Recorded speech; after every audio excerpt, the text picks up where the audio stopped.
Bienvenidos a su programa Consejero Empresarial. En esta ocasión se abordarán temas sumamente interesantes de nueva cuenta, así que no se despegue, que comenzamos.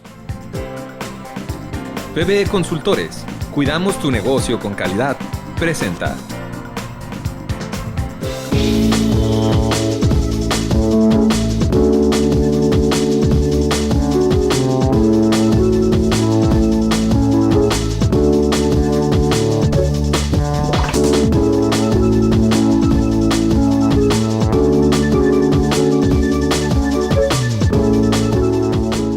En esta cápsula hablaremos sobre los recientes criterios que tenemos en materia laboral que han venido a componer quizás esa mala redacción que ha generado muchas dudas, ya no tanto en la parte sustantiva de la ejecución de materia laboral, sino ya dentro de la ejecución o dentro del proceso, que ha causado muchas dudas. Y para todos estos temas laborales siempre tenemos aquí a nuestro experto, al maestro Salvador López Villaseñor. Hola, ¿cómo estás, Salvador? Todo en orden, Bienvenido. gracias por invitarme. No, pues como siempre y más con estos tres criterios que traemos ahorita 3 semanas para acá. Están interesantes. Bien, pues comencemos por orden cronológico. Bueno, a principios de mes se determinó el alcance de los intereses que se implementaban en materia laboral a partir de la reforma laboral. ¿Qué quiere decir esto? Una de las bondades de la reforma laboral fue limitar los salarios caídos a 1 año y no que fueran indeterminados. Los salarios caídos es la primera sanción que un patrón debe pagar al trabajador por un despido injustificado. Y básicamente se traduce en cada día de salario que se le debe de pagar al trabajador por no haber asistido a laborar. Que era se puede decir, el peor temor en un juicio laboral. Claro, porque hasta la reforma, 2002. Sí, porque desgraciadamente los juicios a veces eran demasiado lentos, podían durar muchos años y esa era el mismo cantidad de días que se le debía pagar al trabajador por salarios caídos. Entonces se limita a 12 meses de salarios caídos y se establece una fórmula. Cuando hay un despido injustificado, se le deben de pagar al trabajador 90 días o 3 meses de salario. Después son 12 meses de salarios caídos desde la fecha del despido hasta que se llegue a ese lapso. Por tanto, son 15 meses adeudados al trabajador. Y a partir del mes 16 se contempla un interés prácticamente moratorio ante la ausencia del pago. Es un interés laboral del 2%. Pero el problema venía exactamente en la forma en que fue redactado. Sí, porque llegaba ese mes 12, independientemente que insertos en él estaban los 3 menciones de indemnizatorios, pero llegaba ese mes 12 que empezaba ya no generar el interés, ya no generar el pago de salarios, pero sí al pago de intereses. Y esa mala redacción que tú dices es la palabra capitalizable, ¿no? Que hasta en materia mercantil y civil, ya abordamos los temas, eso ha causado un revuelo. Es todo un tema, pero aquí el problema es que decía que ese interés, que es del 2% mensual, era capitalizable al momento del pago. Y tú sabes perfectamente que un interés se capitaliza porque no se pagó. Sí, la fórmula pareciera que estuviéramos frente a un anatocismo, es decir, tengo yo una base de 15 meses, que es lo que garantiza la norma al trabajador, y al mes 13 habría que pagar ese por ciento del 2 sobre la base de los 15 meses. Y esto es lo que tiene que estar entregando mes a mes para la subsistencia del trabajador. Pero pareciera que la redacción dijera, ¿sabes qué? Tú ese 2% de interés, súmalo al capital y para el siguiente mes 14, multiplícale la base de hacer los 15 meses más el 2% por el nuevo 2% del mes 14. Claro, y todavía era peor cuando te decían al momento del pago. Un interés existe, surte efectos porque no hubo pago de capital, ¿correcto? Sí. Entonces, si de por sí ya te dejaba la idea de que era capitalizable, ahora cuando te dice el momento del pago te deja totalmente confundido. He tenido pláticas con colegas, con personas que saben de temas administrativos, contables. De esa redacción nadie podíamos tener una conclusión.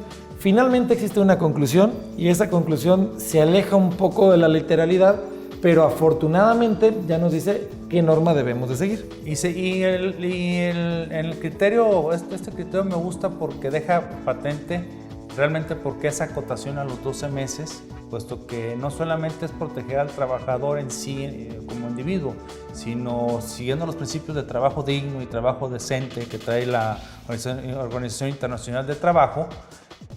También se habla del principio del respeto y la ética colectiva, Entonces, una carga excesiva de un trabajador podría dañar tantas fuentes de trabajo en la misma cantidad, se refería a familias. Claro. Entonces el legislador, el Poder Judicial, al hacer esto, dice, no, es que hay que proteger también la fuente de trabajo. Desde luego, la medida de la limitación a los salarios caídos es correctísima desde muchos puntos de vista. Y bueno, ¿qué determinó el Pleno de Circuito? Determinó que es muy simple. Se suman 15 meses, los 3 de indemnización más los 12 salarios caídos, y se le multiplica por 2%. Y simplemente ese 2% se va a sumar cada mes, jamás se va a capitalizar. Si hablamos de 6 meses, hablamos que la base de los 15 meses por el 12%, y eso es a lo que va a tener derecho el trabajador. Es tan simple como eso, pero como ves, la palabra capitalización ya no tuvo ningún sentido, ni en la práctica, ni lo tenía en la redacción, simplemente lo olvidamos. Me parece justo, pero sobre todo ya nos da luz muy clara, muy sencilla de cómo actuar en estos casos. No, y más por la experiencia desde 1994, 1995, el término capitalizar intereses capitalizar intereses era de dar pavor cuánta familia perdió. Entonces verlo pues nos revive algunos tristes recuerdos y temores. Sí, desde luego. Y bueno, ya está aclarado, ya está simple. Como tenía que haber sido. Ya sabemos qué hacer. Bien. Viene la siguiente tesis, ya por contradicción todas estas, esta ya es del Pleno. Claro. Y vamos a hablar del tema iba a ser primero el del autismo. Sí, vamos a hablar de un tema que al final del día fue limitante a la luz de los derechos de libertad de trabajo.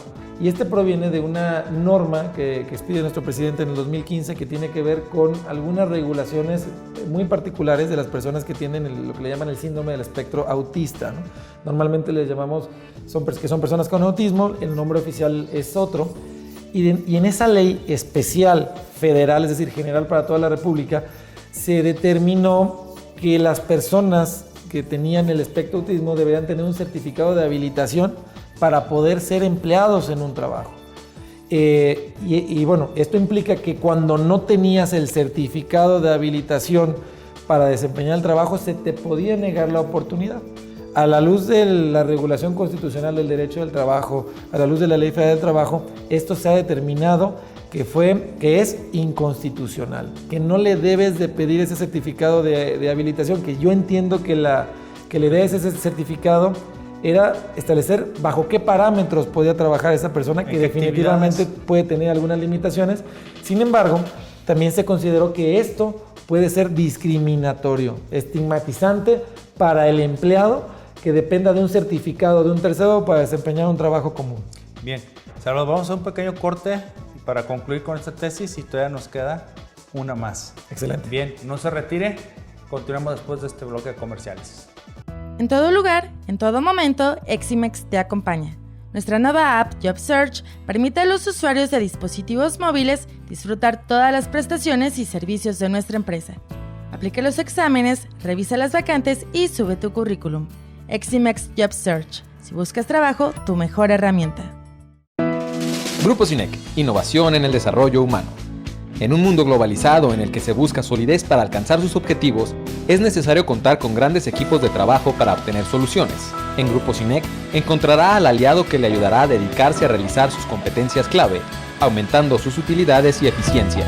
Le proporcionamos el respaldo en su capital humano especializado y optimización de los procesos de negocio reduciendo sus costos. Cinec, innovación en el desarrollo humano. Continuando con su programa Consejero Empresarial con estos recientes criterios en materia laboral, en compañía del maestro Salvador López Villaseñor.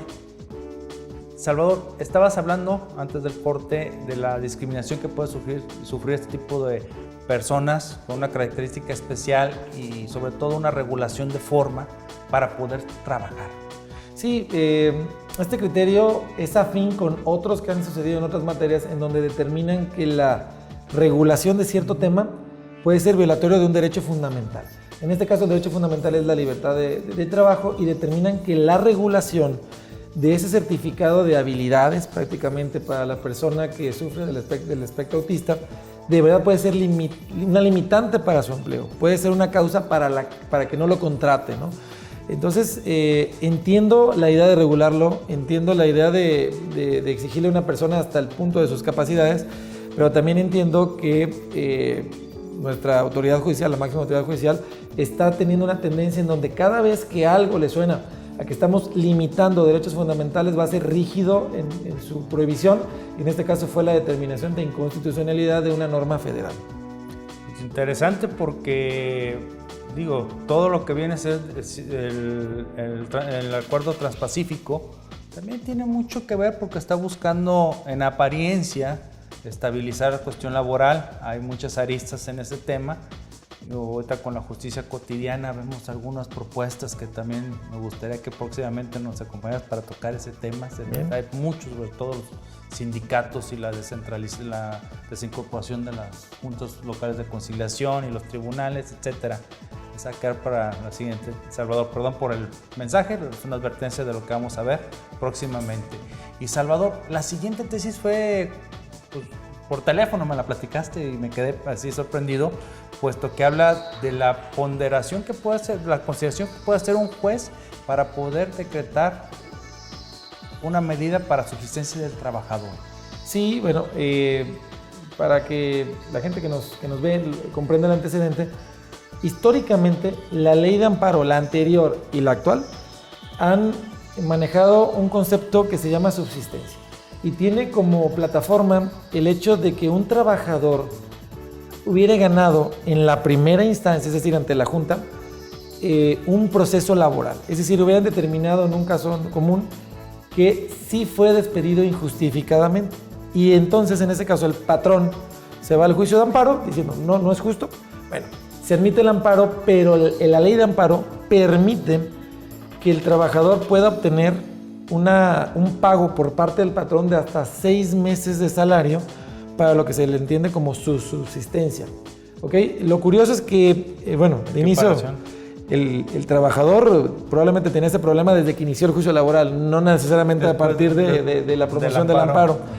Y bueno, lo grave de este tema, Adrián, es que a nivel de jurisprudencia se acaba de determinar que si en ese supuesto que el patrón ganó la primera instancia, el trabajador ganó la primera instancia, se demuestra la necesidad de la subsistencia, se le paga por parte del patrón 6 meses de salario, pero después el juicio de amparo lo gana el patrón determinando no existió despido injustificado, el trabajador no tenía la razón, lo que dijo no era cierto, aún así se determina que el patrón no puede pedir de vuelta esos 6 meses de salario.